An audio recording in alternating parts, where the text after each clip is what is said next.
Hey, it's Bruce, author of Freedom's Quest on Amazon. Woodpecker, Kindle Vella. Hey, so, when I first started the idea of writing my Florida history series, I was on a kayak paddle trip down the Peace River. It was January, it was 42, which was cold for Southwest Florida. We were huddled around that campfire, but I was struck by where we were at. There was no light pollution, no noise, no sirens. Milky Way was brilliant, and all I could think about was either the conquistadors with DeSoto or the Americans in the two Seminole Wars. Trying to visualize how they thought about where they're at. Like they just came out of like Indiana or New York or Ohio in the winter. There's no leaves, and now they get down here to Florida, and there's palmettos everywhere. If it's a guerrilla war, there's the advantage lies with the resistance fighters and all the palmettos. And then North America's two largest serpents are right here in Florida, that indigo and eastern diamondback. This is altogether an alien world, and I would say quite a scary event.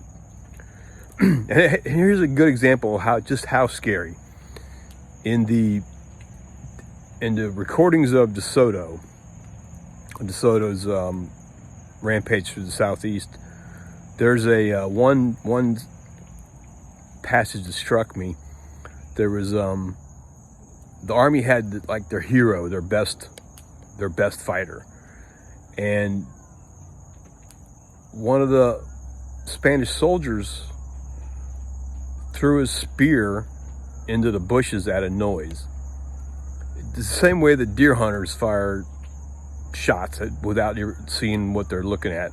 So this guy threw his spear into the bushes at a noise, and then accidentally killed the hero of the Army. He was never lived that down.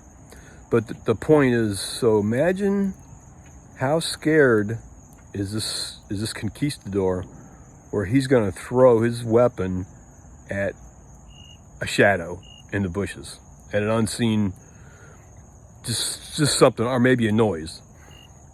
And it made me think, oh, yeah, it was scary. I could see that. But anyway, 3 books, 3 history books. Freedom's Quest is the first one. That's the DeSoto rampage. And then the second book takes place in Florida during the invasions by the Northern Indians. And then the third book covers the first and second, what we call Seminole Wars. I would say if you like Florida history, check them out. They're pretty good. Kind of surprised me even. Hey, so Bruce out.